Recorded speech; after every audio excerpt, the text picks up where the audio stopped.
Olá pessoal, tudo bem? Pastor Rafael aqui. Nós vamos dar continuidade hoje à nossa segunda aula de Epístolas Paulinas. Nós, na primeira aula, demos uma breve introdução sobre a vida e a trajetória do apóstolo Paulo, desde a sua perseguição à igreja, desde sua conversão, seu chamamento. Comentamos brevemente sobre a carta aos Romanos e aos Gálatas também.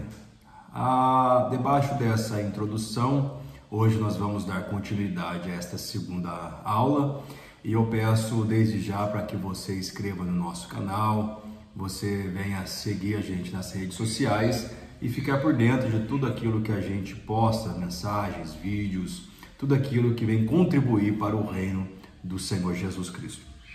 Bom, vamos lá então, partindo lá pela terceira viagem missionária de Paulo. Ele foi perseguido na terceira viagem missionária por um grupo de judeus no pátio de Jerusalém.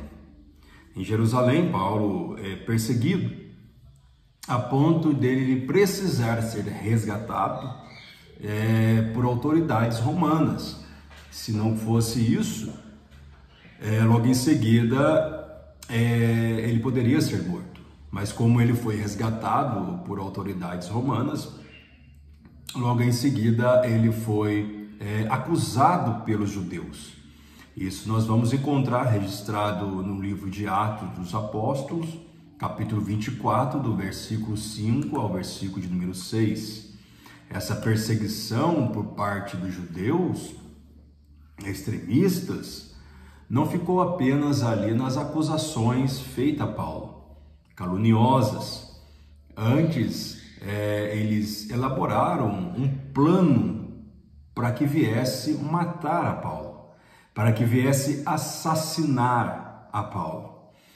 Isso nós vamos encontrar também no livro de Atos dos Apóstolos, capítulo 23, versículo 20 e 21.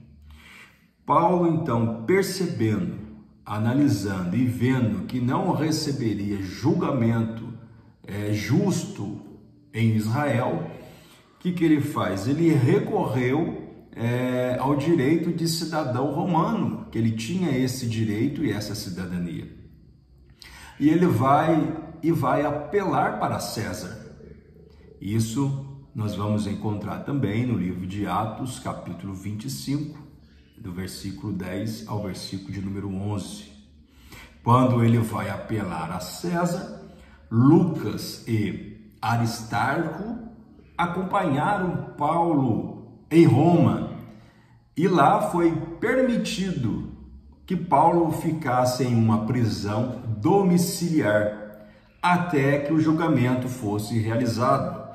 E ali, permanecendo ali naquela prisão domiciliar, em uma casa que fora alugada, num período de 2 anos consecutivos, ele fica com essa prisão domiciliar até o julgamento.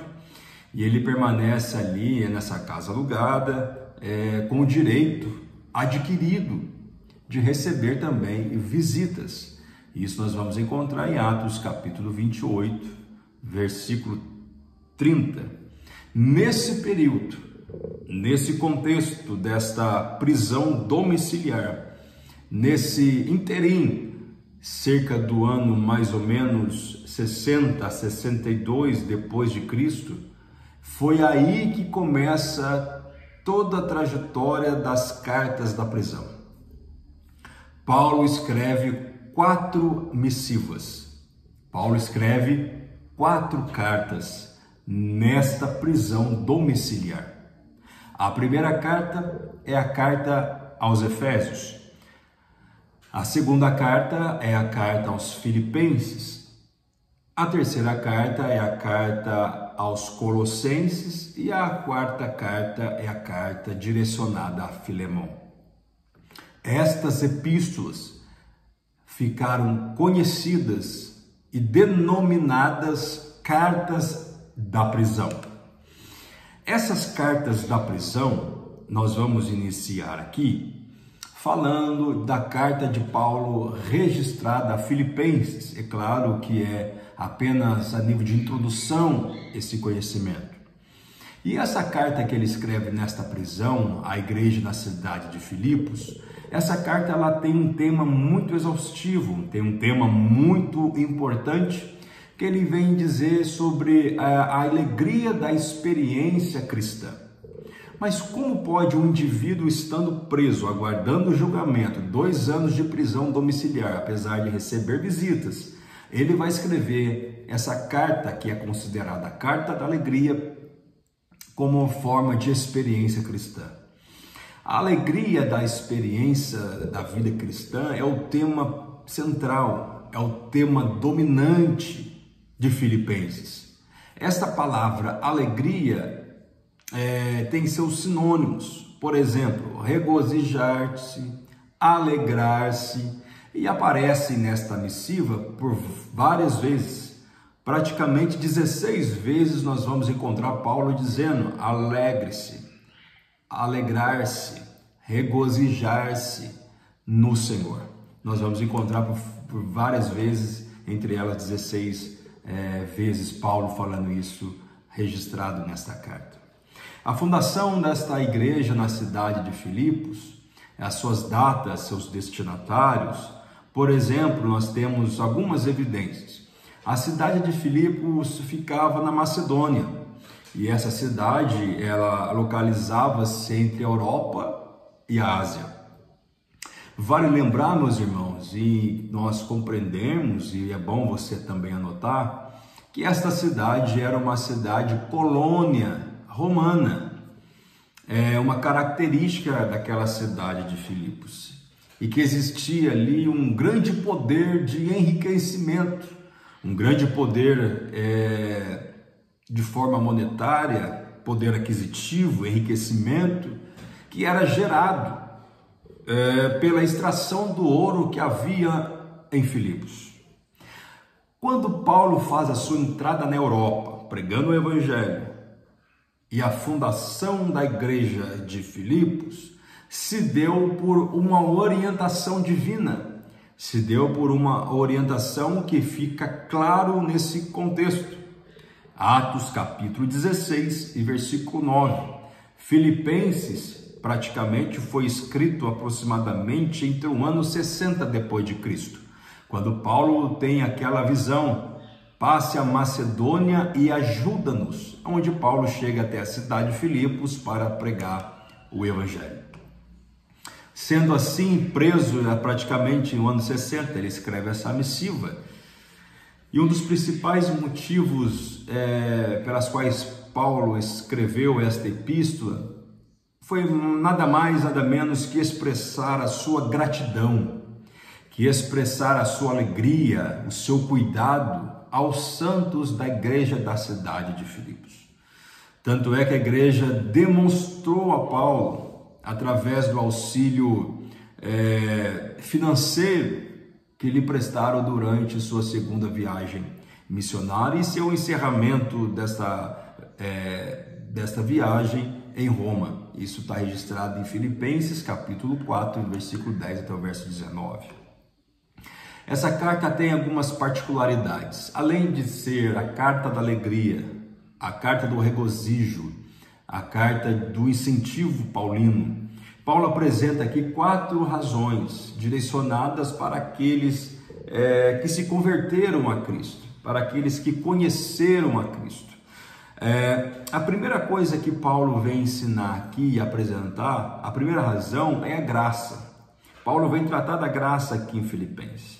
Para ter alegria, para ter a segurança de que Paulo estava ensinando, precisamos ter graça e paz de Deus e de nosso Senhor Jesus Cristo. Ele sempre vai começar a carta dizendo: graça e paz esteja convosco. A segunda razão que nós encontramos aqui nesta missiva é o amor fraternal. Essa declaração de Paulo de amor não está por um acaso logo no início dessa carta. Essa carta, Paulo lhe abre o coração, é uma carta íntima. e deixa transbordar a sua gratidão pela igreja, a sua gratidão pelo povo. E a igreja que ao longo dos anos, ao longo do seu ministério, foi uma grande parceira no sustento de Paulo e também no seu encorajamento para continuar o evangelho. Essa carta que tem o título da alegria da salvação, a terceira coisa que nós encontramos aqui é a cooperação. O termo cooperação também pode ser traduzido aqui como comunhão. Não podemos desfrutar, meus amados, de uma comunhão com alguém a menos que tenhamos algo em comum. E no caso da comunhão cristã, isso significa ter a vida eterna de Cristo dentro de nós. Quando nós compartilhamos aquilo que temos uns com os outros, também temos comunhão com o povo. Uma outra coisa que Paulo vai abordar aqui, além da cooperação, também significa a obra de Deus. Filipenses capítulo 1, versículo 6, ele vai dizer: eu estou convicto que aquele que começou a boa obra em vós, ele há de aperfeiçoar ou há de completá-la até o dia de Jesus Cristo. Se Deus já começou a operar em você, em nós, cuidando, e foi muito difícil escapar desses braços insistentes e amorosos de Cristo, né? Paulo vem tratar aqui dessa obra maravilhosa. E a alegria do ministério. A maturidade de Paulo no ministério é algo estarrecedor, é algo muito profundo e evidente na nossa vida. É muito claro nós vemos a maturidade que o apóstolo Paulo tinha no seu ministério. Fica claro quando ele não apenas disse, de fato, ele passou na própria pele por dificuldades, por angústias, por açoites, dores, e mesmo em circunstâncias adversas, nada disso tirou a alegria de Paulo. Nada disso tirou a sua alegria, pelo contrário, essa alegria ela contagiava e aumentava mais e mais em sua vida. Paulo nunca se lamentou ou se ressentia dos seus sofrimentos. O apóstolo dos gentios reconhecia praticamente que era inevitável esse elemento dentro do seu ministério. Ele sabia que a dor, que o sofrimento, que as angústias, que a fome, peste, enfermidades fariam parte do contexto do seu ministério. Ele reconhecia e considerava todo sofrimento em seu ministério um pequeno custo que estava disposto a pagar com o meio de promover o progresso e o crescimento do Evangelho. A alegria de servir a Cristo, a alegria de estar ali com Cristo, deve ser o exercício diário também das nossas vidas, de todo cristão. Paulo, ele entendeu que a vida cristã, ela é um processo para toda a vida, buscando crescer na graça, no conhecimento de nosso Senhor Jesus Cristo. E como dissemos anteriormente, na primeira unidade desta aula das Epístolas Paulinas, a carta de Paulo aos Romanos é a maior de todas as suas obras teológicas. Efésios seria escolhida a segunda maior obra escrita pelo apóstolo Paulo e mais importante. Nesse caso, Efésios ela é conhecida como a rainha das epístolas. Nós vamos entender agora, em princípio, que teremos a importância desta prática devocional na vida, de oração, como Paulo trabalhou com maestria com a igreja de Éfeso, o valor da unidade, e nós iremos finalizar aqui tratando sobre a batalha espiritual. A outra carta que Paulo escreve na prisão, é claro, é a carta escrita aos Efésios. Vamos ver agora o contexto dessa igreja, data, escrita e destinatários. E o título de Efésios é tirado das palavras contidas na própria saudação de Paulo, quando ele cita o nome 2 vezes como autor dessa carta. Efésios 1, versículo 1, Efésios 3 e também versículo 1, ele vai dizer isso. Paulo, ele demonstra aqui aos Efésios como um homem de oração. Praticamente todas as suas cartas, Paulo começa dizendo que está orando em favor daquele povo, em favor dos destinatários. A sua carta escrita aos Tessalonicenses, por exemplo, o conselho que ele dá àquela igreja é orar sem cessar, conforme está registrado em 1 Tessalonicenses, capítulo 5, e o versículo 17. Em seguida, esses benefícios de fortalecimento e de poder que Paulo vai deixar registrado, Cristo habitaria neles por meio da fé. E como consequência disso, do crescimento da fé no seu interior, eles amariam uns aos outros, entregariam uns pelos outros, tornando o amor o sentimento mais dominante e rico. Por isso que ele vai dizer em Efésios capítulo 3, versículo 17, ele diz: para que Cristo habite pela fé em vossos corações, a fim de que, estando arraigados e fundados em amor. Essa unidade que Paulo vem dizer aqui, no capítulo 2 de Efésios, que ele vem dizer, Paulo promove aqui uma unidade por meio de Cristo e também do seu corpo. O apóstolo Paulo ele deixa aqui muito claro que Cristo, por sua obra expiatória na cruz e por seu Espírito, ele une todos os homens, línguas, nações, raças, gentios e também os judeus. Nesta carta, nesta missiva de Paulo aos Efésios, nós vamos ver a unidade em Cristo. Paulo vem tratar aqui da velha vida e da nova vida. Ele vem falar da vida antes de Cristo e a vida com Cristo.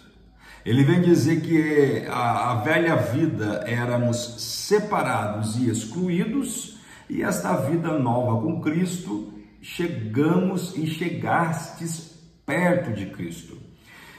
A velha vida sem Cristo era uma vida separada da carne. A nova vida agora é uma unidade em um só Espírito. E é interessante que não nos restam dúvidas nenhuma que a unidade em Deus com o homem está através do sangue de Cristo. Ele vem dizer isso bem claro. Efésios capítulo 2, versículo 13, olha que extraordinário que Paulo vem dizer: mas agora em Cristo Jesus, vós que antes estavais longe, já pelo sangue de Cristo chegastes perto. Através do sangue trouxe essa unidade junto à igreja e junto a Cristo.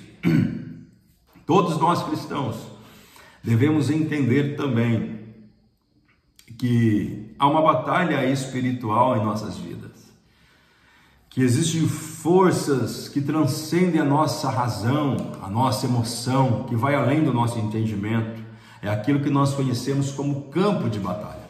Ao escrever a Efésios, Paulo conhecia bem esse campo, Paulo conhecia bem seus inimigos, e estava convencido e estava revestido de forma espiritual, que os recursos espirituais se tornaram armas para a sua vida e para a vida de todo cristão, para vencer as forças espirituais da maldade. Efésios capítulo 6, versículo 12, ele vem dizer isso. 3 coisas também nós devemos destacar aqui. Quando Paulo fala das forças do mal que enfrentamos, é um campo de batalha. E esse campo de batalha, ele é destacado em 3 características. A primeira característica destacada nesse campo de batalha são os poderosos. A segunda característica que é destacada nesse campo de batalha são os malignos. E a terceira coisa que são destacada nesse campo de batalha são os astutos. Por isso que Paulo vem falar da armadura. Na última parte da sua carta à igreja de Éfeso, Paulo vai dizer bem claro e faz com que os cristãos entendam, pelo fato de viverem uma vida nova em Cristo, eles enfrentariam batalhas, eles enfrentariam guerras espirituais. E de forma imediatamente, Paulo começa a ensiná-los como vencer esses conflitos, como vencer essas forças do mal. Por isso que Paulo vem usar uma armadura de um soldado romano. Ele vem falar do capacete da salvação, ele vem falar da couraça da justiça, ele vem falar do escudo da fé, ele vem falar do cinto que é a verdade, ele vem falar da espada do Espírito que é a palavra de Deus, ele vem falar das sandálias ou as botas que significa o evangelho da paz. Ele diz para cingir os lombos. A primeira coisa que o soldado ocidental tinha que fazer era amarrar o cinto na cintura, prendendo a túnica, e isso lhe dava mobilidade, isso lhe dava liberdade para os seus movimentos. O cinto também servia para o soldado para levar a sua espada, de maneira muito parecida como é utilizado também nos dias de hoje. Ele fala para cingir-vos da verdade, ou com a verdade. Existe um homem chamado Morley Taylor. Na sua opinião, estar cingido os lombos com a verdade significa estar tranquilo e forte na realidade, na simplicidade, pela graça e suas relações com Cristo. Cingir os lombos com a verdade é caráter capacitador da verdade que não se opõe à mentira. Paulo vem falar também da couraça da justiça, o calçado aos pés de preparação do evangelho da paz. E depois ele termina dizendo, sobretudo tomando o escudo da fé. Tomando esse escudo da fé é a fé que capacita o cristão a se apropriar de todas as promessas que vêm de Deus em tempo de angústia, em tempo de dúvida, em tempo de guerra, e esta fé capacita a tomar posse e poder de Deus em todas as tentações que vier. E depois ele fala, tomai também o capacete da salvação. Segundo o Webserve, em todo lugar que Paulo ministrava, ele também ensinava os recém-convertidos a verdade da palavra de Deus. E esse capacete que os protegia da mentira de Satanás. A pessoa que estuda a Bíblia, que conhece as Escrituras, não se deixa enganar com facilidade. Um grande propósito do capacete está ligado diretamente à nossa salvação.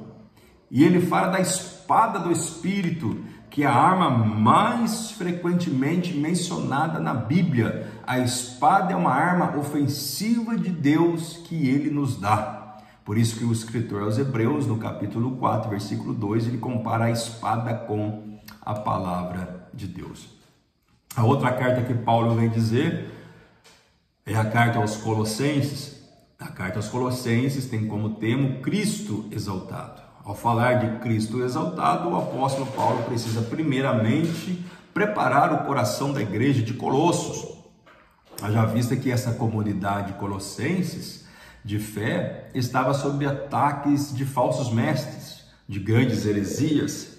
Portanto, antes de falar-lhes sobre a gloriosa pessoa de Cristo, Paulo vem combater as heresias. O apóstolo Paulo aqui, o propósito dele é inquestionável, é pregar a divindade, é pregar Cristo. No entanto, Paulo aqui ele usa o assunto para exortar os cristãos em Colossos e a viverem uma vida em santidade. Tem como tema o Cristo exaltado. Já no capítulo 4, verso 1, nós vamos ver Na verdade, nesse ponto 4, nós vamos ver aqui a igreja, onde que era a igreja, a fundação, as datas, é escrito o seu destinatário. E essa carta ela foi escrita muito provavelmente em sua primeira prisão em Roma, entre aproximadamente os anos 59 até os anos 61 depois de Cristo. Colossos, localizada na Ásia Menor, essa pequena cidade ficava a cerca de uns 160 quilômetros a leste de Éfeso, perto de Laodiceia. De 3 grandes cidades daquela região, no Vale do Lico, Colossos era de longe a mais antiga cidade. De acordo com Bruce, citado por Azevedo, nós vamos ver que esta cidade era a mais antiga. Na tentativa aqui de Paulo contribuir um pouco a mais no assunto das heresias pregadas em Colossos, a abordagem feita pelo apóstolo é um guia do leitor. A Bíblia faz o levantamento de algumas das heresias pregadas na igreja de Colossos, assim como também os textos bíblicos de Paulo para combater essas heresias.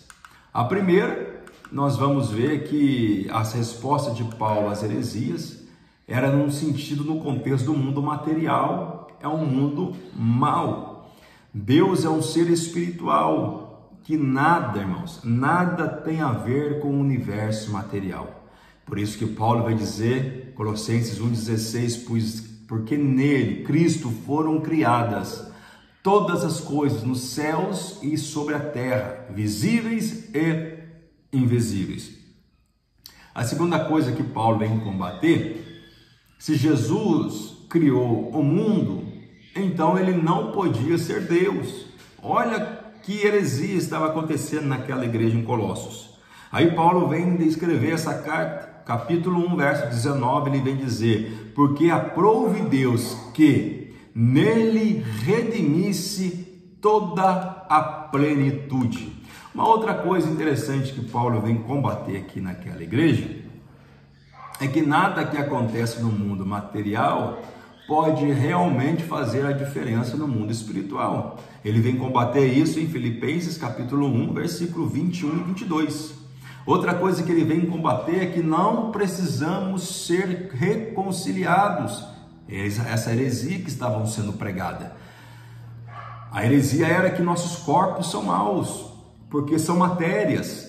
Como nossa mente não são matérias, mas somos bons. Era que era pregado lá pelos heréticos. Aí Paulo vem combater no Colossenses capítulo 2, versículo 13. Ele vem falando isso. A resposta ainda de Paulo aos heréticos, ele vem tratar sobre a divindade de Cristo. Paulo apresenta aqui os títulos, designações, qualidades de Cristo, ou seja, Paulo fala daquilo que ele é e daquilo que Cristo é poderoso para fazer. Já deixando bem claro que a divindade e suficiência de Cristo são pontos que Paulo expõe nessa carta cerca de 16 vezes. Por exemplo, ele vem falar da imagem do Deus invisível. Ele vem falar do primogênito de toda a criação. Ele vem dizer que todas as coisas foram criadas por meio dele, para ele. Paulo também vem tratar e dizer que a divindade de Cristo, ele é antes de todas as coisas. Outra coisa que Paulo vai dizer é que nele tudo subsiste. Paulo vai dizer que Cristo é o cabeça da igreja, que Cristo é o princípio, o primogênito entre os mortos. Não reside toda a plenitude. Ainda disse mais, por ele todas as coisas são reconciliadas. Tem mais. Ele vem dizer, Cristo em vós é a esperança da glória. Paulo vem dizer também que nele todos os tesouros da sabedoria é da ciência. Paulo também vem dizer com relação a Cristo, que nele reside a plenitude da divindade corporalmente. Paulo vem dizer que nele nós estamos aperfeiçoados. Paulo vem dizer que ele é o cabeça de todo principado e de toda potestade. E Paulo também vem dizer que Cristo é o primogênito de toda a criação. Bendito seja o nome do Senhor. E depois ele vem terminar dizendo na carta de Colossos que precisamos viver em Cristo. Capítulo 3 de Colossos, Paulo apresenta o caminho eficiente para o homem chegar até Deus, é modificar a sua natureza pecaminosa. E esse caminho, essa trajetória é apresentado por Paulo através da união com Cristo. E para terminar agora, para nós encerrarmos esta segunda aula das epístolas de Paulo, hoje as epístolas da prisão, nós vamos comentar sobre Filemão. Filemão é a carta da reconciliação. Temos em Filemão três grandes personagens que se destacam: Onésimo, o escravo, e Filemão, que era o fazendeiro e senhor de escravos, e Paulo, o apóstolo. Filemão era um homem rico que vivia na cidade de Colossos, cerca de 160 quilômetros da cidade de Éfeso, e era dono de escravos. Filemão se entregou a Cristo, se converteu a Cristo, e ele abraça a fé cristã. E como resultado de sua conversão, resultou do ministério de Paulo na sua terceira viagem missionária. Filemão se entregou a Cristo, abraçou a fé cristã, e como resultado do ministério de Paulo, na sua terceira viagem, Filemão se entrega. E com certeza Paulo foi a pessoa que evangelizou a Filemão. E quatro motivos que nós temos para estudar a carta de Filemão. A primeira é que essa carta fala da natureza do amor de Deus. A segunda é que essa carta fala de princípios de lideranças. Terceiro, que essa carta fala dos resultados da conversão na vida de alguém. E depois essa carta ela fala de algo extraordinário, que ela fala de perdão. Por exemplo, nós temos Onésimo se rebela contra Filemão. O pecador também se rebela e foge de Deus. Nós temos aqui Paulo que se encontra com Onésimo. Nós temos de forma tipológica Cristo que encontra o pecador. Nós temos Paulo que se identifica com ele. Nós temos Cristo que se identifica conosco. Nós temos Paulo que identifica, que intercede, é o mediador entre Onésimo e Filemão por ele. Nós temos aqui Cristo que intercede e é o mediador entre nós e por nós. Nós temos aqui que Paulo se dispõe a pagar a dívida de Onésimo. Cristo resgatou e rasgou o escrito dessa dívida e pagou os nossos débitos. Paulo não pede nada em troca. Cristo também não pede nada em troca, é graça. Aleluia. Onésimo não tem nada para oferecer a Paulo. O pecador também não tem nada para oferecer a Cristo. Onésimo é reconciliado com Filemão. O pecador é reconciliado com Deus. Onésimo tem acesso a Filemão. O pecador e o escolhido de Deus tem agora acesso ao Pai. Onésimo agora é um irmão da fé em Cristo. Não somos mais escravos do pecado, do mundo, do diabo. Pertencemos a uma família pela fé em Cristo. Onésimo era inútil, agora ele passa a ser útil.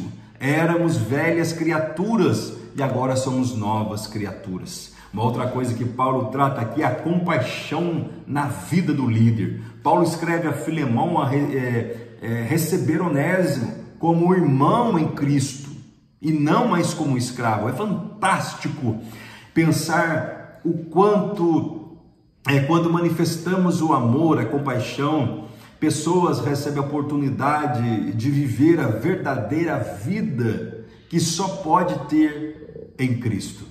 Que Deus nos ajude a colocar em prática as preciosas lições da carta de Paulo a Filemão em nossas vidas. Que Deus abençoe você. Até a próxima aula, permitindo Deus. Um beijo no seu coração estude, anote tudo sobre aquilo que foi comentado. Forte abraço!